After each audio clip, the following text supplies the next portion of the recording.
غدوة في الويست ووك. راح نسألك سؤال صغير، وإذا جاوبت عليه اعزم صاحبك على فطور مجاني بوفيه.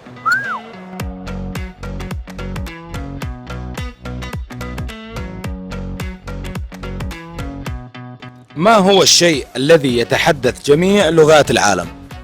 الموبايل. الترجمان. الميكروفون. السماعات. اتوقع ما عندي اجابه. الجواب هو الصدى. صدى. ما هو الشيء إذا لمسته صرخ؟ لمسته صرخ. الجرس. صح.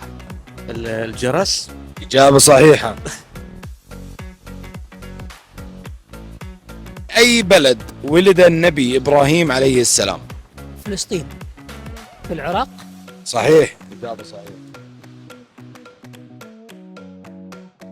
ما هي الدولة التي استخدمت النقود الورقية لأول مرة؟ كأنك ورطني يا أخي. كمل. سويسرا. اسبانيا. بسألك سؤال ثاني. ما هو الشيء الذي يقرصك ولا تراه؟ جينا على القرص يا اخي. تقريبا قريب. البرد، الهواء، الجوع. صحيح. إجابة صحيحة.